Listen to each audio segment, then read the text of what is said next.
Hey listeners, this is Ben, the Amateur Exegete, and you're listening to episode 18 of Bible Study for Amateurs. Today's episode is An Amateur's Toolbox, Fortress Commentary on the Bible.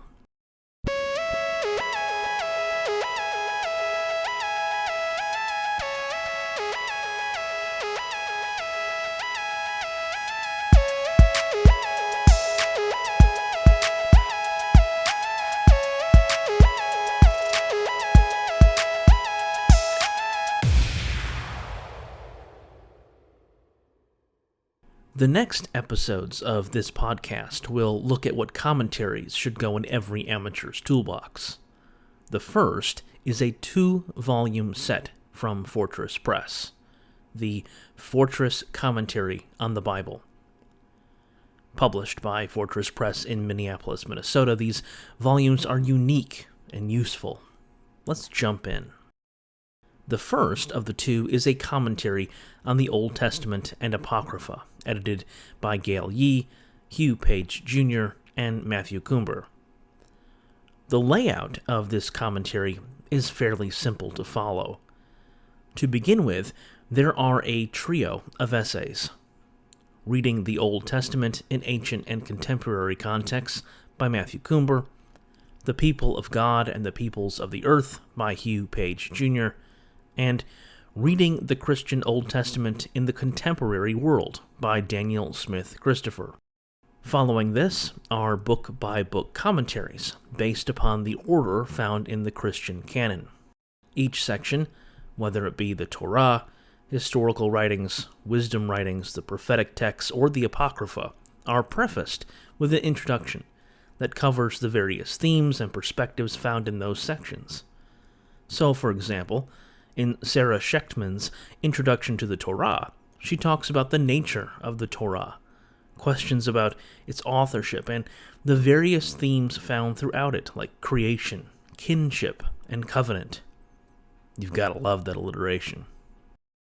Turning to individual books, the commentary opens with a discussion of the name of the book, its authorship and date, reception history, and more. Then the commentary commences on passages.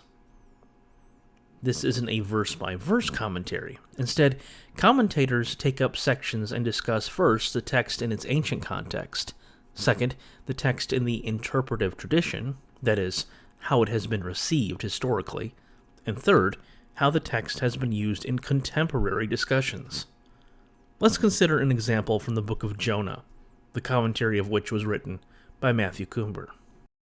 In Jonah chapter 1, verses 1 through 17, the prophet Jonah is called by Yahweh to prophesy to Nineveh, but instead turns tail and runs in the opposite direction. But Yahweh has other plans, and sends a tempest upon the sea so that the boat in which Jonah is begins to feel the turbulence. Coomber notes in the section on the text in its ancient context that Jonah's course of action is surprising. He writes, "In the context of the prophetic genre, Jonah's decision to abandon God and his prophetic call so resolutely is shocking. His reaction stands in contrast to the eagerness of most prophets to heed Yahweh's call." In the section on the text in the interpretive tradition, Coomber notes that the imagery from Jonah chapter 1 has been received in a variety of ways over the last 2,000 plus years. For example, in the Midrash, there is an interpretation by Rabbi Ishmael, a teacher of the 1st century CE, that notes how Jonah represents the idea that Israel's welfare is more important than God's prerogatives. Jonah is punished because he fails to properly obey God's voice, no matter what the call. Finally, in the text in contemporary discussion, Coomber considers the way in which this text shows that people should not assume that their ideologies are divinely sanctioned. Whether it's the Founding Fathers, Karl Marx, the War on Terror, and so on, the temptation to turn people into the other, the way Jonah does to the Ninevites, should be resisted.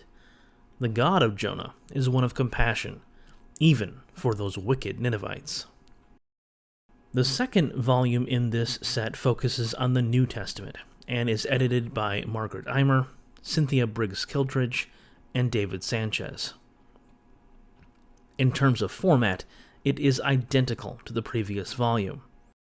Introductory essays include Kwok Pyu Lan on reading the Christian New Testament in the contemporary world, Lawrence Wills on negotiating the Jewish heritage of early Christianity, Margaret Eimer on rootlessness and community in contexts of diaspora, and David Sanchez on the apocalyptic legacy of early Christianity. Each book of the New Testament contains commentary on the text in its ancient context, the interpretive tradition, and contemporary discussion. One of the things I love about this 2-volume set and why I include it in my toolbox is that its contributors are not just a bunch of straight white guys. Commentaries like that are a dime a dozen. Instead, the Fortress Commentary on the Bible set contains plenty of diverse voices: women, African American, Latino, Asian, and more. Hearing from scholars who represent minorities benefits everyone, and I know it has benefited me. So, listener, be sure to include this set in your amateur toolbox. I don't think you'll regret it. That's all the time we've got this week. See you next time, and remember, in the words of Richard Elliott Friedman, one does not need to deny what is troubling about the Bible in order to pay respect to what is heartening. Thanks for listening.